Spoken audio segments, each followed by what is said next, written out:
Thank you, everyone, for being here. So I think maybe we should start out by just talking a little bit about what a platform strategy looks like from a healthcare perspective.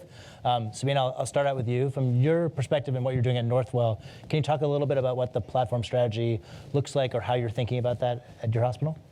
Sure. So at Northwell, I'm sure a lot of you know, is the largest healthcare system in New York State. It was very important for us to recognize that the traditional way of providing care is no longer really viable, both from a sustainability and growth perspective. And so really moving from a product to a platform-based kind of strategy, changing the mindset from sick care to more of a holistic and targeted kind of care was an important aspect in regards to how we look at successful outcomes, not only for our patients, but really from a growth and viability perspective.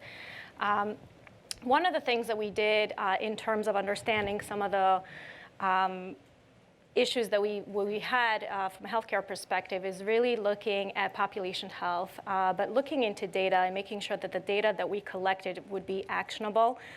We looked at the different gaps that existed in population health. We identified those issues that lead to adverse outcomes and then looked at solutions that would address those gaps in a meaningful way.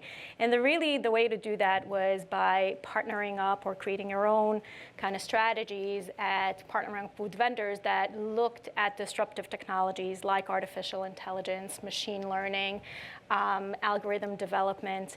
At Northwell Community Health specifically, what we focus on is a hub for addressing the social determinants of health and really integrating that into a meaningful way.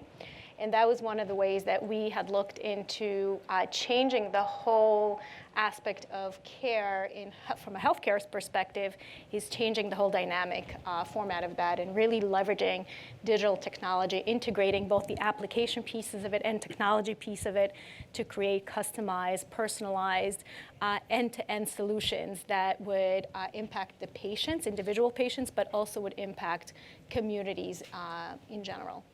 Sabina, thank you. And that makes good sense. And I think for many of the folks in the audience, if you're thinking about sort of that as the vision or where you're going, there are many steps to sort of get there, right? And we all know, for those of us who work in healthcare, right, there are many challenges to getting to the vision that you want to get to. So as you're thinking about, and you were thinking about the strategy, what were some of the challenges that you came across in sort of getting this done, both from an implementation standpoint as well as sort of an execution standpoint? And then maybe everyone can sort of jump in about sort of how we all think about overcoming some of those challenges. Sure. So, I think the biggest probably the obstacle is getting buy-in from different stakeholders within the organization, making sure that people see the value in what it is that we're doing. A lot of the work, especially around the SDOH hub, has to do with the return on investment, and sometimes the ROI, the financial economic ROI, is not immediate, and so the difficulty in getting that buy-in sometimes could be difficult. But again, we've really took on a lot of partnerships with internal stakeholders like our Institute for Research and Innovation, our OCIO team, and really created processes to operationalize it in a way that we can get that buy-in and the value from all the right stakeholders. But really the other approach to that was making sure that we can look at system integration. Oftentimes we put in these fixes for one problem and create problems elsewhere without quite understanding the impact or the domino effect that happens down the road. And so it was important to kind of align all the right folks to do that as part of a solution to that barrier, and really moving forward as one entity rather than a silo type of approach. Again, addressing SDOH is oftentimes underlooked. Under social determinants of health, you have a lot of different domains that have an impact. And what we've done really successfully, we've created within the hub for social determinants, created kind of, different sectors for food is health, We also focused on, kind of changing the whole paradigm of health literacy, but really using these technologies to leverage health and health outcomes and health care from inside walls of healthcare facilities to outside walls of healthcare facilities, where we work also with communities to make sure that we empower them so they have sustainability rather than just being the largest anchor institution and constantly having to fund and work through those challenges. Yeah. Tony, when I think about SADA and some of the things you all do and thinking about sort of these implementation challenges, right? Getting to the vision. Can you talk a little bit about some of the things you're seeing when you're working with customers and partners about how do you actually move forward and get to yes and sort of move the organization forward? Yeah, when we think about sort of transformational platforms, they're all rooted in some aspect of your ability to gather patient information and actually apply it to whatever clinical outcomes that you want to achieve.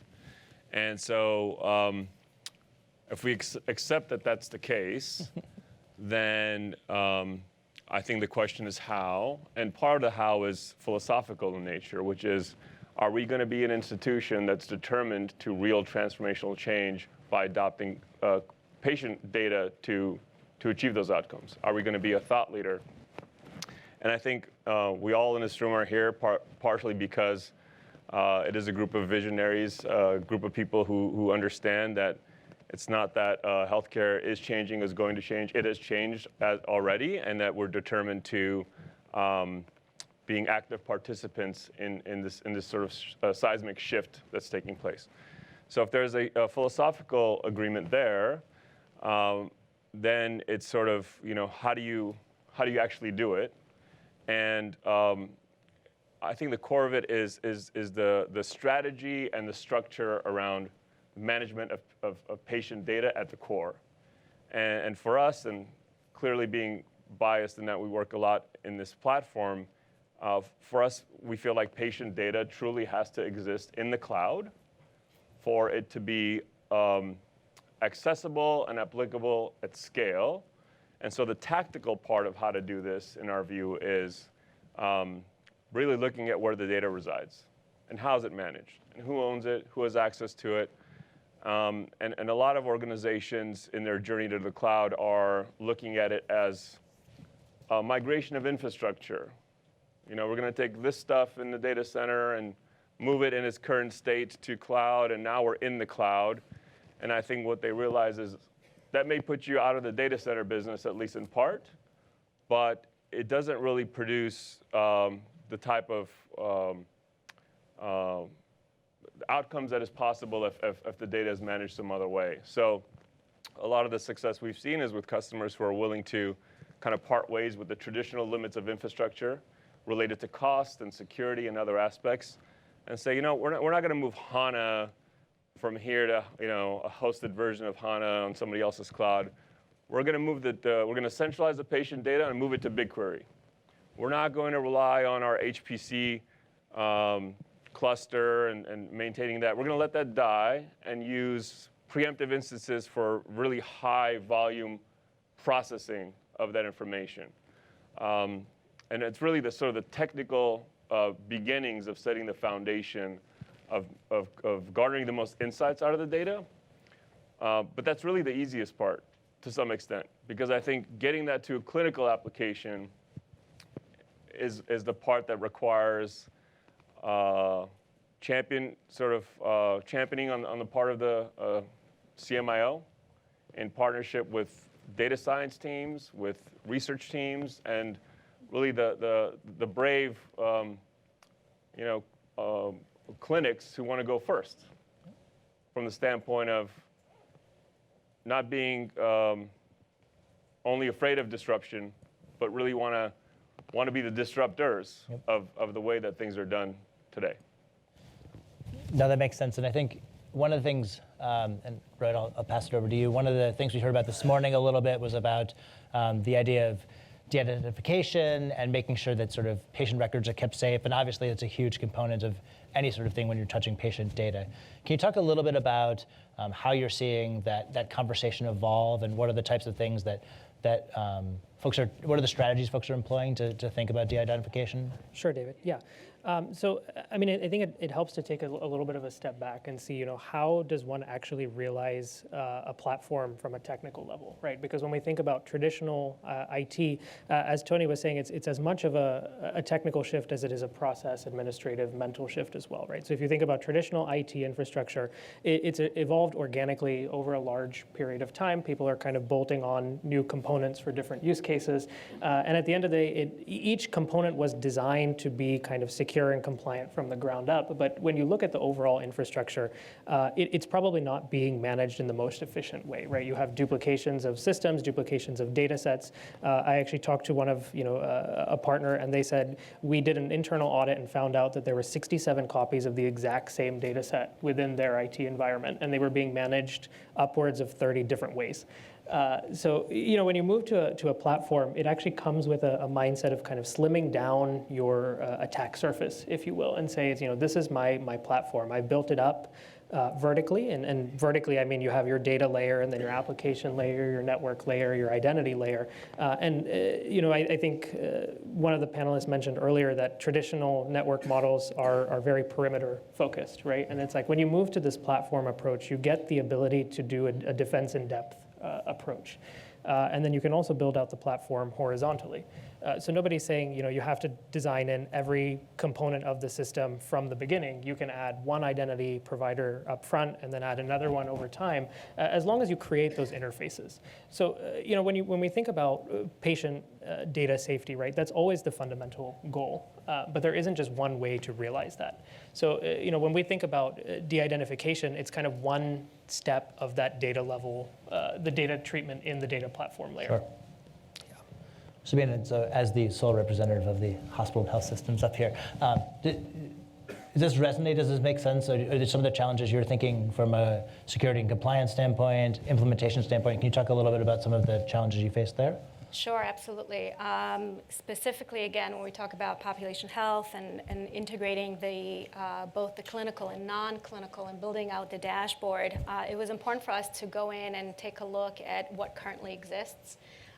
So we avoid duplication, we avoid the repetitiveness, we avoid the FTE staffing that's necessary to handle all of that.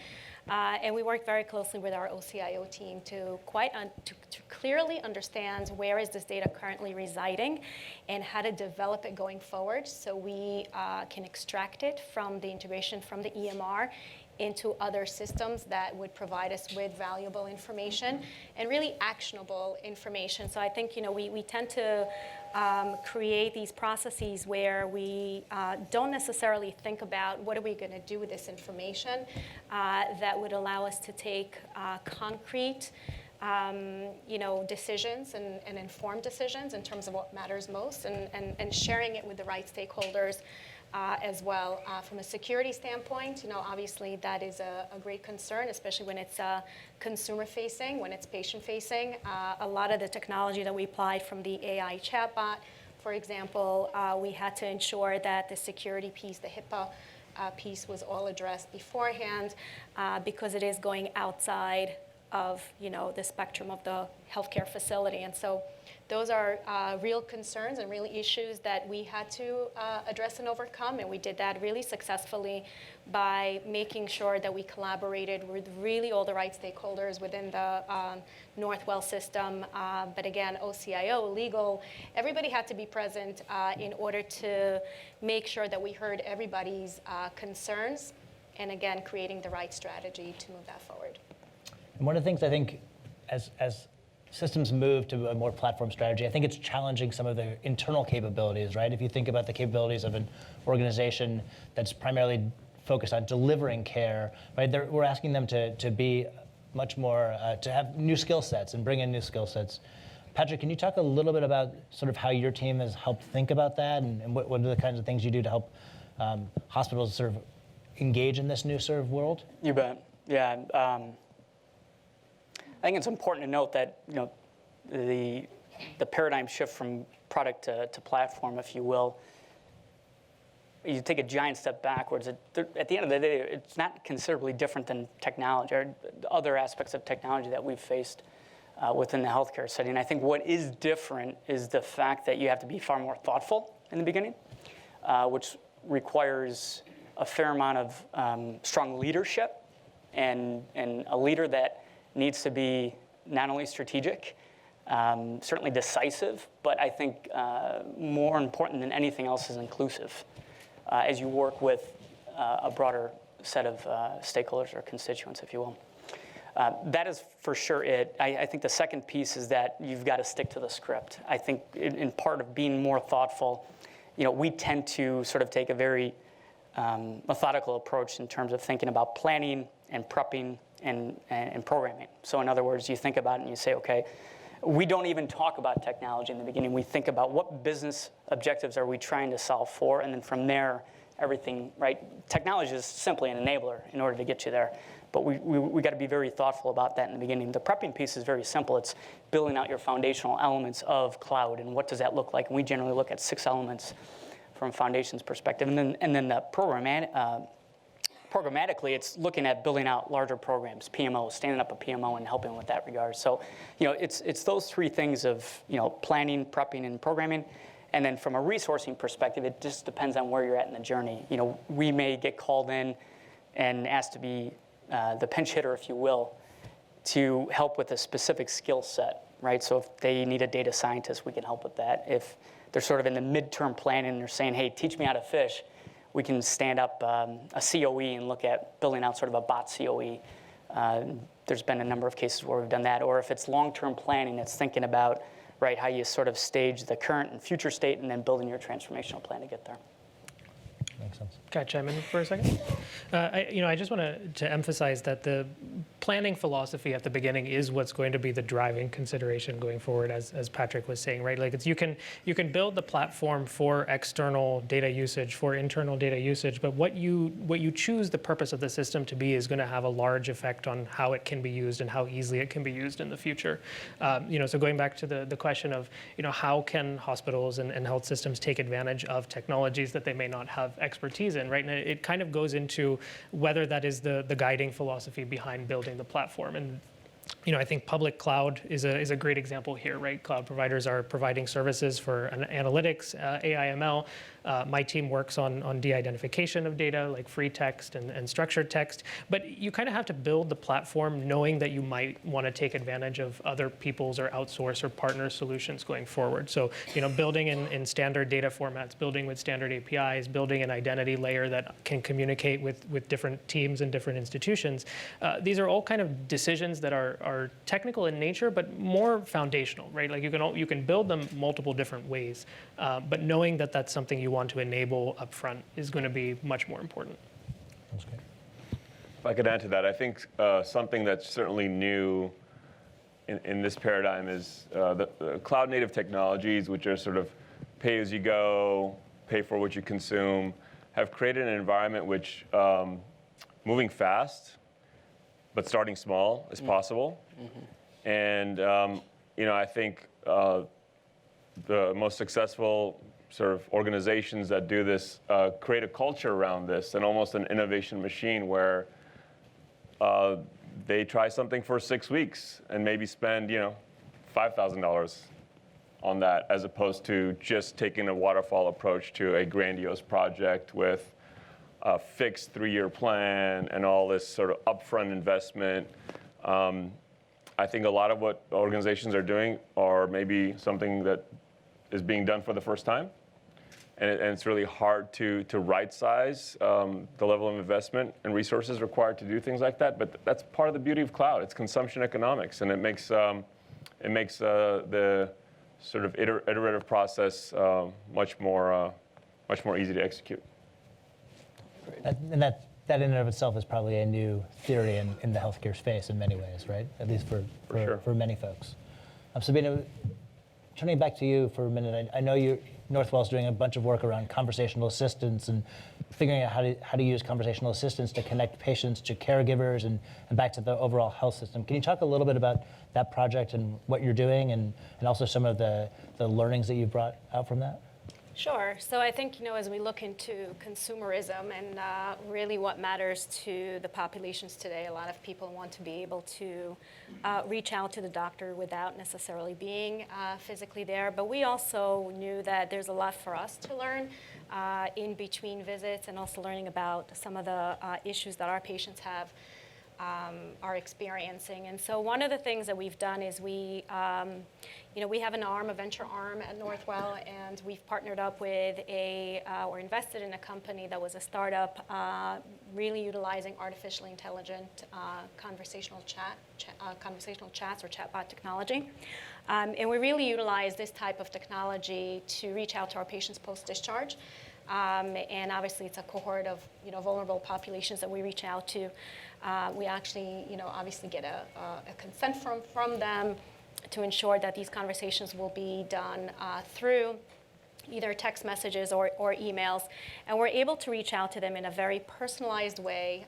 We gather the information directly from the EMR, so we know what their disease is all about. We also know what their barriers are from the non-medical factors.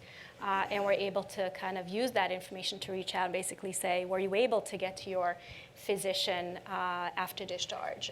Because we know you have a transportation problem, and so we're addressing those gaps. Part of the things that we've done, and the reason is we've done a pilot on targeting screening for social determinants of health in a 30-day readmitted patient population. And when we looked at their clinical diagnoses, the reason for readmission, we noticed that patients were being readmitted, or the number one reason was actually sepsis. And when we started screening those patients, the over 60% screened positive for one or more social determinant of health. And when we looked at and this was a New York City-based kind of area, and so when we looked at the reasons, the top reasons were transportation, followed by social isolation. By the way, the average age was 72. And followed by health literacy, and followed by housing issues or vulnerabilities. And so it was important for us to say, we really were doing everything right from a clinical perspective, from the healthcare perspective. We were treating sick care, not necessarily health care. And we were discharging the patients, giving them the instructions, giving them the prescription. But when the patients were going home, they couldn't get to the pharmacy to pick up their medications on time. And so if you're immunocompromised, it's very easy to develop, sepsis or infection. And that is something that's avoidable in most times. The other reason, they couldn't get to their physician after discharge, which is necessary for improved health outcomes, and that also had an impact. Many patients, because of health literacy, did not understand how to take their medications or how to access the care that they needed. And so really utilizing this type of technology allowed us to reach out to the patients in real time, on their time. It's not a phone call, it's not a visit. And we're able to collect a lot of data from the patients, even in between visits. We've expanded this program to our head and neck surgery cancer patients. So right in between visits, we know between their treatments, what are some of the concerns, symptoms that they've had, which they don't disclose at time of visit because they forget or they become nervous. And this type of information is actually collected into a dashboard by the care team, who then uses that to address the concerns or address anything that is flagged as a critical or a serious issue in real time, so we can actually reach out to them and say, oh, you need to come in, or we need to do this or that, in order to prevent readmissions, prevent unnecessary visits to the ED, prevent avoidable admissions to begin with, and really improve the health. And that's how you actually build trust. You increase your market share with that. And that allows you to do a lot of partnerships with the patients. The other aspect of what we're using this type of technology for is actually for health literacy. So, health literacy is actually one of the single strongest determinants of health, and it's actually a pet peeve of mine. I'm a surgical PA by training, and so I always go back to my clinical days, and I looked at my productivity as a provider. And if you looked at my scorecard, I always got an A++, because I documented well, I did whatever I needed to do in order to diagnose and treat my patients.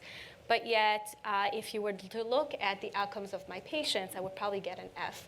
which I would not be so proud of, but a lot of the concerns that my patients had were not things that I was able to address. And many times it had to do with their inability to quite understand what their disease is all about, and not quite understand what I was telling them. I remember, providers are, and that's the stakeholder that we have to always include in this process, but providers are being, evaluated based on their productivity many times, and the value-based care is something that's emerging now. And they have about 15, 20 minutes with each patient, which does not allow them to do everything that they need to do, plus give them the education about their disease. And so we've really focused on the treatment plan. This is what you need to do. Take this medication. Don't eat this. Don't do that. Very restrictive in a way. And I started thinking about how do we change the paradigm of moving away from paper and having it a very static kind of education, and using this type of technology or chatbot technology to create a very personalized message to the patients in a way that one is on their literacy level. So we have literacy issues, and oftentimes not everybody understands medicine. I went to school and I know probably health literacy better than most of my patients, but they're not able to understand their disease process. They don't know, when we talk about diabetes, that it's a disease of the pancreas, where the anatomy, physiology, and then the pathophysiology. So we looked into this type of technology to actually explain everything to the patients from the beginning in a very simplified version, taking a very complex problem and breaking it down to a very simple solution into understandable pieces. So we reached out to the patients with this type of technology with, in their preferred language, on their literacy level, utilizing a lot of the audio and visual cues, because I'm a visual learner, and really wanting to teach patients about their body, how the body functions, and then what goes wrong, what their disease is all about. And we did a lot of also competency assessments. Did you really understand what we just taught you? And we are doing it in such a way that we're allowing patients to then make better informed decisions. And so this pilot really starting off in the colonoscopy space, because again, ROI is a key factor, and so it's very hard to measure chronic disease, but it was much easier to measure the ability for us to improve on the no-show rates from a procedure perspective, and then really assign the dollar value that would go along with that. And you can imagine, with that type of ROI, just by improving no-show rates in New York or in our organization by 15%, you're talking about millions of dollars. So that's another way that we're trying to make the business case of where we're changing the way we're looking at health literacy and changing the impact on patients' lives, because these are all things that we are able to prevent colon cancer, taking that upstream approach again, and trying to go through all the different biases that also exist, right? So we're trying to shift the whole healthcare and health literacy from inside walls of healthcare facilities to outside walls of healthcare facilities. That makes sense. And I think that's a great use case of both sort of the combination of data, right, technology, but then also there's a component of sort of thoughtfulness and how does this technology actually play out in terms of the community we're engaging with. Patrick and Tony, as you guys think about the sort of application of these new technologies to the healthcare space, there's a lot of folks who are coming with new solutions and new ideas and new ways to sort of engage patients or physicians. How do you look at, how do you evaluate the individual sort of solutions that are being offered? How do you think about, what's a framework for thinking about whether this is a viable solution, something that's going to work, something that's going to play out well, or maybe something that there's barriers that we're not seeing? I basically will steal what Tony had said earlier, which I completely agree with, is fail fast. I think we don't know, right? I mean, I think we're, in the world that we live in today, particularly from a healthcare perspective, is that it's evolving, it's changing, it's very dynamic. Sabina's point, like there are, we've got to be able to personalize this, and to have a solution in the Chicago metropolitan area where I'm from versus New York is vastly different, right? So we have to appreciate those differences. So therefore, we have to figure out a way where we can build agile solutions, right? And we continue to iterate and learn from it. So I think what's interesting or what's sort of fascinating is what we're seeing across the U.S. at the moment is that some of the, call them the industry incumbents, the technology that's been out there for a long time, we're now competing with, right? Because we have that ability to be agile and move quickly and be able to solve very specific challenges better and faster, right? And even though they try to prevent us from doing that. The incumbents want to hold on to everything. yes, that's exactly right. So I think it's an exciting time because I think, nobody will dispute what we need here, and we need disruption,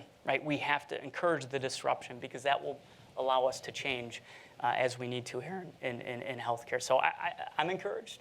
I think it's a very exciting time. Tony and I were talking about this before, and I think it'll only continue to accelerate in that fashion. I'll add a couple points on top of that. I think anything internal facing, that is the expectation is it'll have a clinical application. I mean, you've talked about this several times, but the internal support, the championship, the stakeholder, all that is so necessary. You could have the best solution in the world, but if the care providers are not on board with what is an inevitable disruption to how they used to do things, it's going to be very hard.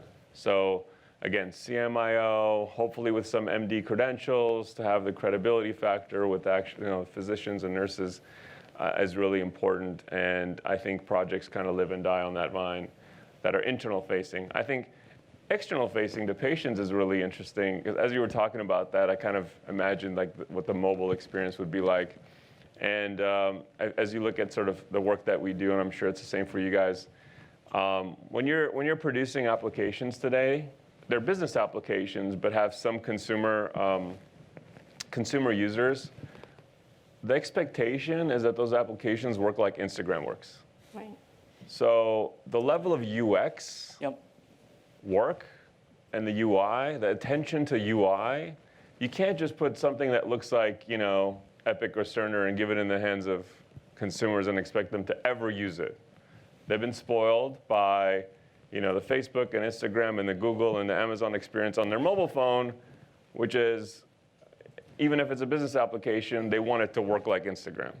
So we spent tons of time on UX of anything that's going to be customer facing before we write a single line of code or do anything in actual development, which is actually a good way to, a good opportunity to do some BA work as well. So you can do a lot of design before you develop and code. So that's what I was thinking about as Sabina, you were expressing that user interface, like what must that be like to get people to actually use it?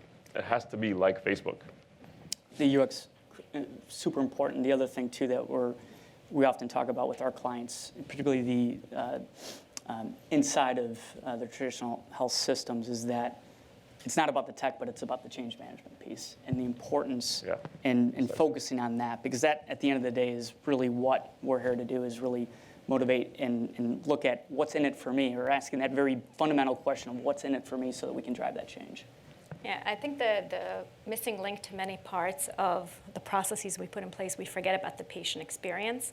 Healthcare is generally very interested in that now, and so we get graded on our HCAP scores. And it's important for us to ensure that, even when we do something, we have to make sure we explain it to people and that it's something they're able to use, because, we can provide a great solution, but if this application is not user-friendly and they find it difficult to understand, then it really isn't going anywhere. And I think, that's kind of the piece. A lot of the work that we're doing, we are utilizing our own patient and family councils to test it with them and get their buy-in and feedback before we actually launch it out. So again, it's all about analyzing data in real time and modification in real time, so you don't repeat the same, process again and again and create, more burden down the road and more problems that are costly and expensive and kind of defeat the whole purpose.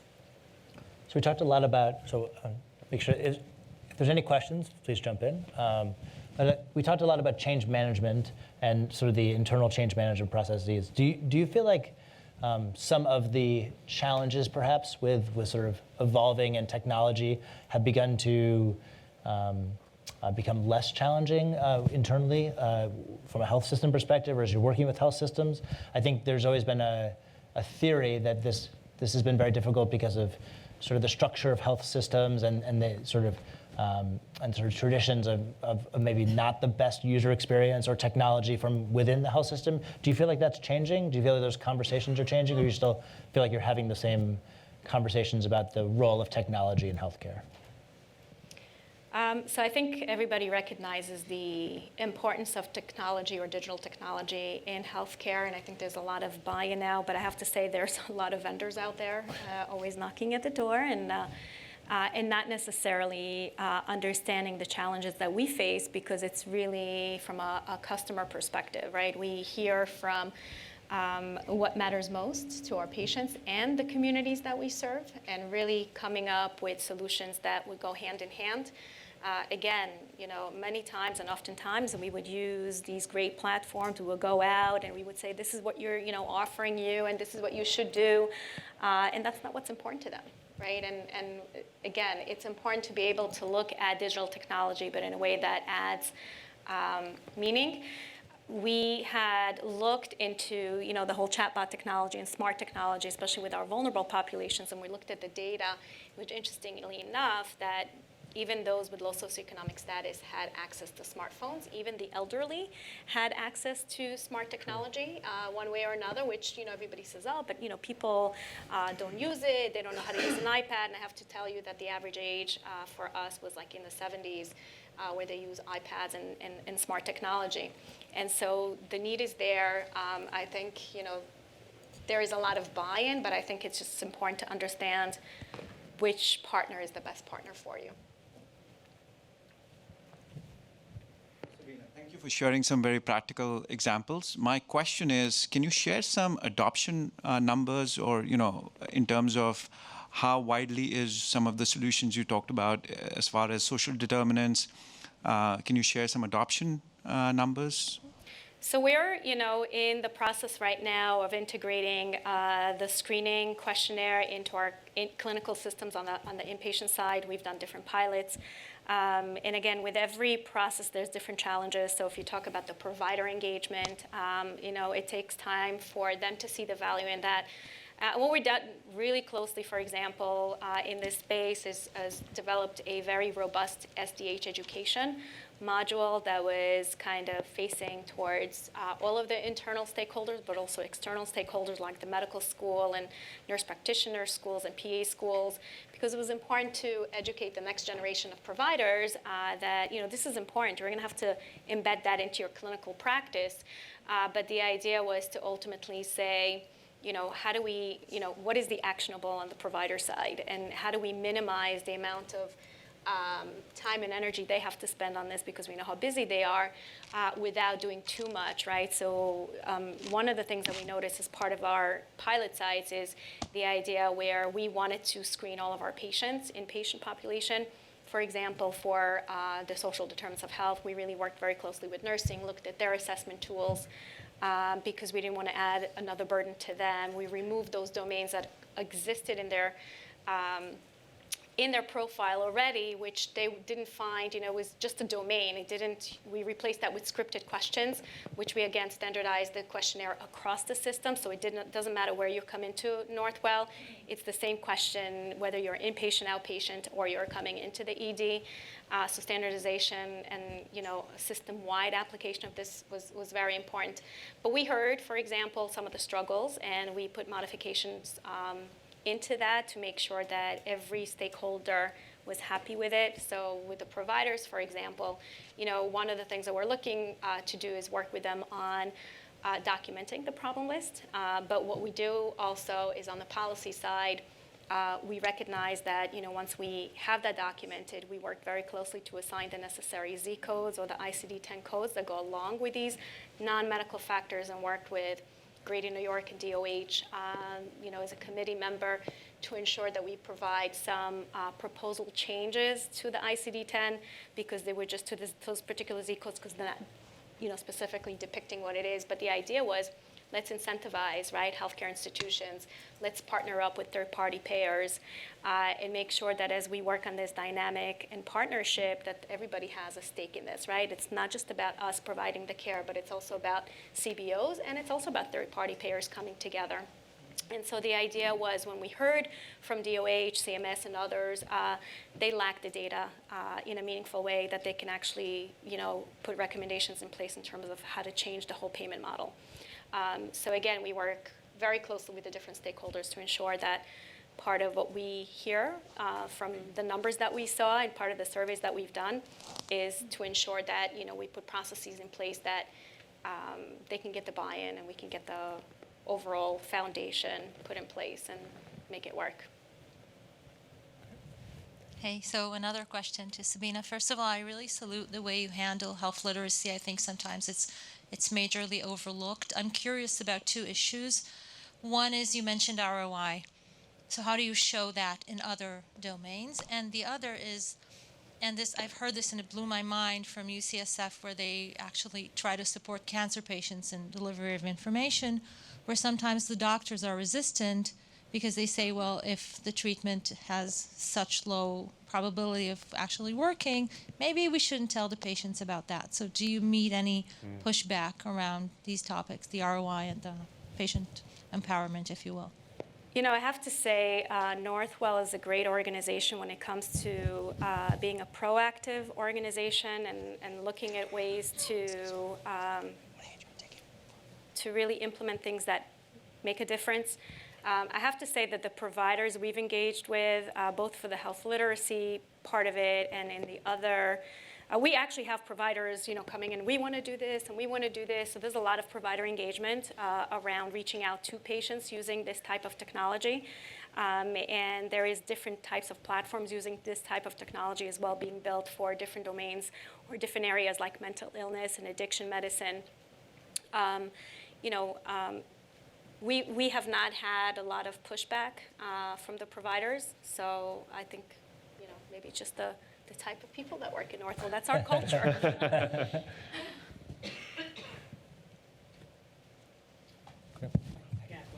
Sure. So how hard is it when you look at, maybe it's more of a question for the GCP team, is how hard is it for you guys as you're talking with health systems to say, especially for cloud native, this is a good way to go? So is it easier to talk to small hospitals? Is it easier to talk to medium? Or is it hard to talk to everybody about this because it is such a big change management effort? Maybe I can start. So I think the demographics of the population that we talk to don't matter as much as I forget who said it. Forgive me. It's either Patrick or Tony. It's like you have to align it with something that they want to do, right? It's like you can't just go and say, okay, we're moving to cloud as if moving to cloud is the end goal. You say, we're moving to cloud because cloud fundamentally helps drive a platform approach, can increase ROI, can make your business more efficient. That was me. Oh.